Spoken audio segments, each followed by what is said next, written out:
الحمد للہ وحدہ والصلاۃ والسلام علی من لا نبی بعدہ اما بعد فاعوذ باللہ من الشیطان الرجیم بسم اللہ الرحمن الرحیم فلا اقسم بما تبصرون وما لا تبصرون انہ لقول رسول کریم وما هو بقول شاعر قلیلا ما تؤمنون ولا بقول کاہن قلیلا ما تذکرون۔ سو میں قسم اٹھاتا ہوں ان چیزوں کی جنہیں تم دیکھتے ہو اور ان کی جنہیں تم نہیں دیکھتے ہو، بے شک قرآن کریم رسول کی باتیں ہیں اور وہ کسی شاعر کا قول نہیں، تھوڑے ہی ہیں جو مانتے ہیں، اور نہ کسی کاہن کا قول۔ کس قدر کم تم نصیحت پکڑتے ہو۔ آج ہماری سورہ الحاقہ کی آیہ مبارکہ نمبر 42 تک کی تلاوت و ترجمہ کا شرف نصیب ہوا۔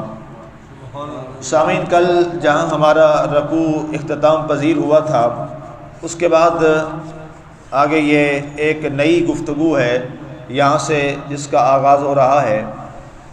رب ذوالجلال نے اس کے بعد ایک قسم اٹھائی اور انہی لوگوں کے حوالہ سے ارشاد فرمایا جن کے انجام کے بارے میں کل تک کے درس میں آپ نے سماعت کیا، اور ارشاد رب ذوالجلال ہوا فلا اقسم بما تبصرون وما لا تبصرون، کہ اے لوگوں مجھے اس چیز کی قسم ہے جن چیزوں کو تم ملاحظہ کرتے ہو جو تمہیں نظر آتی ہیں، اور مجھے ان چیزوں کی قسم ہے جنہیں تم دیکھ نہیں پاتے ہو۔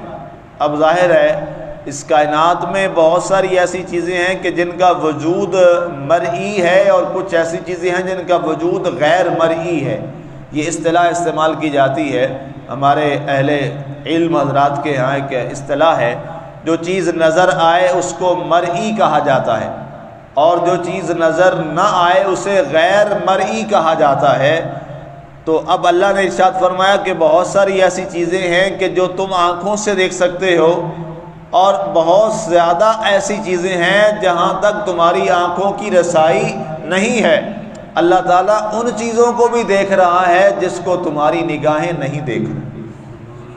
ظاہر ہے اللہ تعالیٰ جیسا بصیر تو کائنات میں کوئی نہیں ہے، جیسا اللہ دیکھتا ہے ایسا تو کائنات میں کوئی اور نہیں دیکھتا۔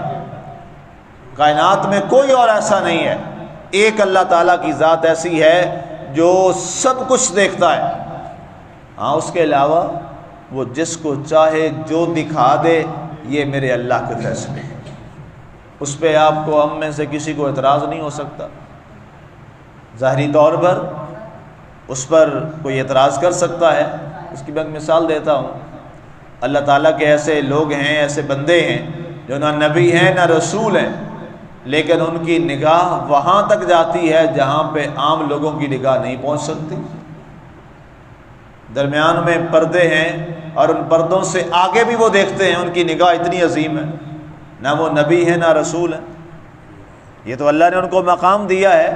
وہ اللہ کے قرب میں اللہ کا ذکر کرتے کرتے اللہ سے محبت کا ان کا انداز اتنا ہے کہ ان کی ظاہری آنکھیں نہیں، اللہ تعالیٰ نے ان کی اس آنکھوں میں بصارت تو سب کے پاس ہے، بصیرت کسی کسی کے پاس ہے۔ یاد رکھیے گا، بصارت سب کے پاس ہوتی ہے لیکن بصیرت ہر ایک کے پاس نہیں ہوتی۔ بصارت یہ ہے میں آپ کو دیکھ رہا ہوں، آپ مجھے دیکھ رہے ہیں، ایک حد تک میری نظر جا رہی ہے، ایک حد تک آپ کی نظر جا رہی ہے۔ یہ جو دیکھنا ہے اسے کہا جاتا ہے بصارت، جس سے ہر شخص مومن کافر ہر ایک گناہ گار نیک سب دیکھتے ہیں۔ اور ایک ہوتی ہے بصیرت، بصیرت ہوتی ہے باطن کی نظر، وہاں پر آپ اور ہم سب کی وہ نظر نہیں ہوتی جو اللہ کے مقربین کی دور تک نظر پہنچتی۔ اس پر آپ اعتراض نہیں کر سکتے کہ ہاں جی یہ تو صرف اللہ کی صفت ہے کہ جناب دیوار کے پیچھے دیکھنا، دیوار جہاں پردے ہوں اس سے آگے دیکھنا تو صرف اللہ دیکھ سکتا ہے، کوئی اور نہیں دیکھ سکتا۔ نہیں، دیکھا گیا ہے۔ ایسے واقعات موجود ہیں کہ جن کی نگاہوں نے بہت دور تک دیکھا، جہاں تک کسی عام آدمی کی نگاہ نہیں جا سکتی۔ نہ وہ نبی تھا، نہ رسول تھا، اور نہ وہ خدا ہے، بلکہ خدا کا ایک بندہ ہے۔ اس کی سب سے بڑی مثال میں ایک بطور نمونہ عرض کر رہا ہوں وہ کرنا، اور بہت ساری مثالیں ہیں۔ حضرت سیدنا عمر بن خطاب رضی اللہ تعالیٰ عنہ، نہ نبی ہے نہ رسول ہے، نہ نبی ہے نہ رسول ہے، کھڑے ہیں مسجد نبوی کے ممبر پہ، خطبہ دے رہے ہیں جمعۃ المبارک کا، اور اچانک وہاں سے کھڑے ہو کر کئی میل دور حضرت ساریہ کو اچانک آواز دیتے ہیں، یا ساریہ الجبل، یا ساریہ الجبل، اے ساریہ ذرا خیال کرو، پہاڑ کے پیچھے سے ایک لشکر تم پر چھپ کر حملہ کرنے والا ہے۔ کہاں مسجد نبوی اور کہاں حضرت ساریہ جہاں جہاد کرنے گئے ہوئے تھے۔ یہ کیا ہے؟ یہ بصیرت ہے۔ ظاہری آنکھ وہاں نہیں پہنچ سکتی، آگے تو کئی دیواریں تھیں، مسجد نبوی کی دیواریں تھیں، گھر تھے، آگے تو نظر ہی نہیں جا سکتی تھی، آگے پردہ حائل ہے، لیکن اللہ تعالیٰ کے قرب میں وہ اتنے چلے گئے، اللہ نے ان سے پردے اٹھا دیے، وہ سامنے بھی دیکھتے ہیں، سامنے سے آگے بھی دیکھتے ہیں، وہ پیچھے بھی دیکھتے ہیں، پیچھے سے پیچھے بھی دیکھتے ہیں۔ یہ اللہ کی عطا ہے، یہ مالک کا کرم ہے ان پر۔ اور پھر آگے دیکھیے، جو شخص جس کو صدا لگا رہے ہیں، ہماری سماعتیں ہیں ایک حد تک سن سکتی ہیں، اس کے بعد ہماری سماعت جواب دے جاتی ہے، ہم نہیں سن سکتے۔ باہر کوئی شخص اگر مجھے آواز لگا رہا ہو، مجھے کیا پتا مجھے کون آواز لگا رہا ہے، کوئی پتہ نہیں ہے، لیکن حضرت ساریہ رضی اللہ تعالیٰ عنہ نہ نبی ہے نہ رسول ہے، ایک بندہ مومن ہے، ان کے کانوں کی اس سماعت کو دیکھیے کہ وہ کس قدر سمیع ہیں اللہ کی عطا سے، کہ انہوں نے وہاں پر حضرت عمر کی آواز کو سن لیا بغیر کسی آلے کے، اور فوری طور پر انہوں نے اس پہ ایکشن کیا۔ تو یہ کیا ہے؟ یہ اللہ کی عطا اور اس کی طاقت سے وہ جس کو چاہے وہ سمیع بنا دے، جس کو چاہے وہ بصیر بنا دے۔ ویسے سمیع و بصیر اللہ ہے، لیکن اس کی مرضی جس کو وہ بنا دے۔ کوئی شخص کہ اس پر دلیل لاؤ، جناب وہ کیسے ہو گیا، تو دلیل لانا ہماری تھوڑی ذمہ داری ہے، یہ مالک کی مرضی ہے، جو چاہے وہ کرے، اس کو جو چاہے دے دے۔ اللہ سے کوئی پوچھ سکتا ہے تو نے ایسا کیوں کیا؟ کوئی پوچھ سکتا ہے؟ ایک لمحہ تھا، نمرود کو ایک مچھر سے مروا دیا، اور ایک لمحہ تھا اسی نمرود کی پرورش کروائی ایک شیرنی کے ذریعے سے۔ مالک کے فیصلے، جہاز ڈوبا، سارے مر گئے، ایک بچہ تھا بچ گیا جو شیر خوار تھا، ایک تختے پہ اس کو دریا کے سمندر کے کنارے لایا، کوئی وہاں نہ انسان ہے، نہ کوئی مرد ہے، نہ کوئی وہاں پہ انسانی وجود ہے، ایک شیرنی کی ڈیوٹی لگائی، اس کو تم نے دودھ پلایا کرنا ہے۔ وہ نمرود سے ایک شیرنی کا دودھ پیتا ہے۔ شیر کا کام کیا ہوتا ہے؟ انسانوں کو دودھ پلانا کہ انسانوں کو کھا جانا؟ شیر کا کام تو ہوتا ہے انسانوں کو ایک لمحے میں ہڑپ کر جانا، اس کی خوراک ہے۔ لیکن یہ کس کی قبضہ قدرت اور کس کی کاراگری ہے؟ وہی شیرنی آ کر اپنے پستان کا دودھ پلا رہی ہے ایک انسان کو۔ یہ سب نظام کہلانے والا کون ہے؟ میرا اللہ ہے۔ کوئی پوچھے یہ کیسے ہو گیا؟ جی ہم نہیں مانتے، شیر تو بندوں کو کھا جاتا ہے۔ تو بھائی یہی تو رب کا نظام ہے، پھر اس پہ کیا کرو گے؟ ابراہیم علیہ السلام کے بارے میں آگ میں پھینکا گیا، آگ کا کیا کام ہوتا ہے؟ جلانا۔ آگ کی فطرت میں کیا ہے؟ جلانا۔ آگ میں کسی کو ڈالو گے تو کیا ہوگا؟ وہ جل جائے گا۔ لیکن ابراہیم علیہ السلام جلے تھے؟ نہیں جلے، نہیں جلے۔ اتنی بڑی آگ شاید آج تک کوئی بھی نہ جلا سکا ہو، نہ اس سے پہلے کسی نے جلائی ہو، جتنی آگ کے اتنے بڑے الاؤ میں پھینکا گیا اور ہاتھ پاؤں باندھ کے پھینکا گیا۔ وہاں پر منجنیق کے ذریعے اتنی آگ کی تپش تھی کہ جناب وہاں قریب جانا ممکن نہیں تھا۔ لیکن کیا ہوا؟ قلنا یا نار کونی بردا وسلاما علی ابراہیم، ہم نے فرمایا اے آگ ابراہیم پر گل و گلزار ہو جا، وہ گل و گلزار ہو گئی، وہ گل و گلزار بن گئی۔ آپ پوچھیں جی یہ کیا ہو گیا؟ اور اگر آیت نہ آئی ہوتی نا تو شاید کئی لوگ کہہ بھی دیتے یہ داستانیں ہیں، یہ قصے کہانیاں، ایسے کیسے ہو سکتا ہے؟ بھائی ایسے کیسے ہونا نہ ہونا یہ انسانوں کی بات ہے، میرے مالک کے ہاں سب کچھ ہو سکتا ہے جو وہ چاہے۔ یفعل اللہ ما یرید، قرآن کی آیہ مبارکہ ہے، اللہ جو چاہتا ہے، جو ارادہ کرتا ہے وہ کر دیتا ہے۔ یہاں سے تو عیسائیوں کا ایک فرقہ بن گیا تھا تثلیث والا، جنہوں نے حضرت روح علیہ السلام کو اور حضرت عیسیٰ علیہ السلام کو انہوں نے خدا کہہ دیا تھا، ان کی والدہ کو خدا کہہ دیا تھا۔ عقیدہ تثلیث جو عیسائیوں کا ہے بڑا مشہور ہے، آپ نیٹ پہ جا کے بھی دیکھ سکتے ہیں کہ جناب بغیر باپ کے بیٹا کیسے ہو گیا، ہم نہیں مانتے، بغیر باپ کے بیٹا کیسے ہو گیا، ہم نہیں مانتے۔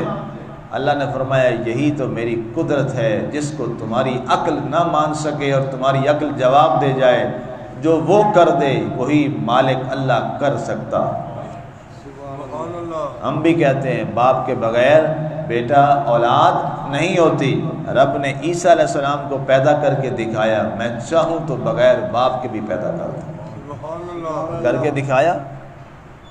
یہی نہ مان کے بڑے لوگ کافر ہو گئے۔ تو اس لیے یاد رکھیے اللہ کسی کا جواب دہ نہیں ہے، اللہ کسی کا جواب دہ نہیں ہے، ہم سارے اللہ کے جواب دہ ہیں، اس لیے وہ مالک ہے جو چاہے وہ کر۔ تو بات سمیع بصیر سے چلی، سمیع بصیر وہی ہے، اس جیسا کوئی نہیں ہے، لیکن جس کو وہ چاہے بنا دے سمیع اور جس کو چاہے وہ بنا دے بصیر، یہ میرے مالک کی عطا ہے، اس پر آپ شرک کا فتویٰ نہیں لگا سکتے۔ اب کوئی اٹھے اور کہے جناب حضرت عمر کیسے دیکھ سکتے ہیں، حضرت عمر کیسے دیکھ سکتے ہیں اور حضرت ساریہ کیسے سن سکتے ہیں، تو پھر دنیا نے دیکھا نا، اس نے دیکھ لیا، اس نے سن لیا، یہ سارا ہوا دنیا کے سامنے۔ جمعے کے خطبے میں ہزاروں صحابہ کے درمیان ہوا یہ، تو نبی رسول تو نہیں ہے عمر رضی اللہ تعالیٰ کہ جن پر کوئی وحی آ گئی تھی۔ نبی رسول کے بارے تو آپ کہہ سکتے ہیں کہ اللہ نے وحی بھیج دی تھی، جبریل آ گئے تھے۔ تو ہمارا عقیدہ ہے حضرت محمد خاتم النبیین ہیں رضی اللہ علیہ الصلوۃ والسلام، ان کے بعد تو کوئی نبی رسول نہیں ہے، اور اس کے بعد نہ جبریل وحی لے کے آیا ہے نہ آ سکتا ہے۔ تو یہ کیا ہے؟ یہ اللہ کی عطا ہے، جس پر وہ چاہے کر دے۔ تو فرمایا جس کو تم دیکھو اس کی بھی قسم، جس کو تم نہیں دیکھ سکتے ہو اس کی بھی قسم، انہ لقول رسول کریم، بے شک قرآن کریم ہمارے رسول کی باتیں ہیں، ہمارے رسول کی باتیں ہیں۔ اب ذرا غور کیجئے، یہ کلام قرآن کیا ہے؟ ہمارے رسول کی باتیں ہیں۔ اب اس کے علماء نے اور مفسرین نے دو معنی لکھے، بڑے جو معنی بتانے کی وضاحتیں بہت ہوئی ہیں، دو اہم چیزیں ذرا قابل توجہ ہیں۔ کہا جی ایک وجہ اس کا مطلب تو یہ ہے کہ یہ کلام اللہ کا ہے لیکن قول رسول اللہ صلی اللہ علیہ وسلم کا ہے۔ سمجھیں بات، یہ بڑی زیرک اور بڑی قابل توجہ ہے۔ کلام اللہ کا ہے لیکن زبان کس کی ہے؟ حضرت سیدنا محمد الرسول اللہ صلی اللہ علیہ وآلہ وسلم کی۔ ہم میں سے صحابہ نے کسی نے اللہ کو یہ کلام کرتے ہوئے نہیں سنا، صحابہ نے، اہل بیت نے یہ کلام کس کی زبان سے سنا؟ حضرت سیدنا محمد الرسول اللہ کی لسان اطہر سے سنا۔ توجہ ہے میری بات اس پہ؟ ایک تو یہ بات کہ انہ لقول رسول کریم، یہ ایک بہت بڑے ایک دنیا کے فرقے کا جواب ہے جو حدیث کو نہیں مانتا۔ بہت بڑا فرقہ ہے جو کہتا ہے ہم حدیث کو نہیں مانتے، وہ جی حدیث کو ہم نہیں مانتے، یہ روایت بعد میں آئی، اس میں پتہ نہیں کیا کیا تبدیلی آ گئی، چینجنگز آ گئی، تو رسول اللہ صلی اللہ علیہ وسلم کی وہ جو حدیث مبارکہ ہے ہم نہیں مانتے، ہم صرف قرآن کو مانتے ہیں۔ تو پھر ان سے پوچھئے کہ ایک قرآن کس زبان سے ادا ہوا ہے اور حدیث رسول کسی اور زبان سے ادا ہوئی ہے، پھر قرآن کا کیا کرو گے؟ منکرین حدیث سے ہمارا پھر سوال ہوگا، پھر قرآن کو تم کیسے مان لیتے ہو حدیث کے بغیر؟ نہیں مانا جا سکتا قرآن کو، پھر حدیث کا انکار کر کے، حدیث کو نہ مان کے نہیں مانا جا سکتا، اس لیے کہ بھئی قرآن بھی تو رسول اللہ کی بات ہے، قرآن بھی تو اللہ کے رسول کی بات ہے۔ کسی ایک صحابی نے کبھی دعویٰ کیا ہمارے سامنے جبریل آئے اور انہوں نے قرآن پڑھا اور ہم نے سنا، نہیں آیا یہ دعویٰ کبھی۔ انہوں نے کیا کہا؟ ہم نے اپنے نبی سے قرآن کی آیات سماعت کی اور یہی ہے بس، اس کے علاوہ کوئی اور نہیں ہے دعویٰ کسی کا، کوئی اور کسی کا دعویٰ نہیں ہے۔ ہم نے رسول اللہ صلی اللہ علیہ وسلم کی زبان اطہر سے یہ کلام سنا، تو اس لیے سبحان اللہ، اسی لیے تو اللہ تعالیٰ نے نزول وحی سے پہلے کافروں کی زبان سے یہ ادا کروا دیا تھا کہ یہ رسول جو ہے یہ صادق بھی ہے، یہ رسول امین بھی ہے، تاکہ کل کوئی ان کی زبان پر بات نہ کر سکے۔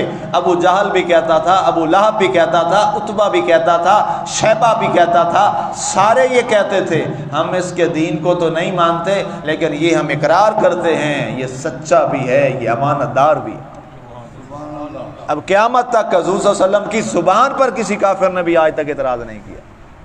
یہ سب سے بڑا آپ کا معجزہ ہے، سب سے بڑا معجزہ ہے کہ کافر نے بھی آپ کو صادق کہا، کافر نے بھی آپ کو امین کہا۔ سمجھے میری بات؟ کوئی عیسائی اور یہودی کہے تم نبی صلی اللہ علیہ وسلم کو کس بنیاد پہ مانتے ہو؟ وہ قرآن کے بارے بات کرتے ہیں۔ انہوں نے کہا جناب آپ تو اہل کتاب ہیں، آپ اہل کتاب کی چھوڑیے، آپ کافروں کی بات سن لیجیے۔ آج تک ہمیں ثابت کر دیں کسی ایک کافر نے بھی ہمارے نبی کو جھوٹا کہا؟ نہیں کہا، نہیں ملے گا، دنیا میں کوئی ایسی کتاب نہیں ہے جہاں سے یہ حوالہ ملے کہ نعوذ باللہ کبھی کسی نے کہا ہو یہ نبی جھوٹا ہے۔ وہ کافر کہتے تھے، سارے کافر کہتے تھے جو یہ بات کرتا ہے اس خدا کی اور رسالت کی وہ ہم نہیں مانتے، لیکن یہ مانتے ہیں کہ اس کی زبان سے کبھی جھوٹ نہیں نکلے۔ کتنی بڑی دلیل ہے۔ ایک تو یہ مطلب اس سے ہے، اور دوسرا مطلب ہے انہ لقول رسول کریم، یہ سارا قرآن جو ہے یہ ہمارے محبوب کی باتوں اور اداؤں کا نام ہے۔ دوسرا یہ معنی ہے، اور یہ اور کمال کا معنی ہے کہ یہ قرآن کیا ہے؟ ہمارے رسول کی باتیں ہیں۔ کبھی اللہ اپنے محبوب کے زلف عنبری کا ذکر کر رہا ہے، کبھی اللہ اپنے محبوب کے تاج کا ذکر فرما رہا ہے، کبھی اللہ تعالیٰ محبوب کے سینہ اطہر کا ذکر فرما رہا ہے، کبھی اللہ تعالیٰ اپنے محبوب کے تبلیغ کے انداز کو بیان کر رہا ہے، کبھی اللہ تعالیٰ محبوب کے اخلاق کو بیان کر رہا ہے، کبھی اللہ تعالیٰ محبوب کے لوگوں کے ساتھ رویوں کو بیان کر رہا ہے، اور کبھی اللہ تعالیٰ محبوب کے صبر کو بیان کر رہا ہے۔ گویا فرمایا انہ لقول رسول کریم، بے شک یہ قرآن ہمارے رسول کی باتیں ہیں۔ سارا قرآن تیرا رنگ بیاں لگتا ہے، اس کا کاری یوں کہ تیری زبان لگتا ہے۔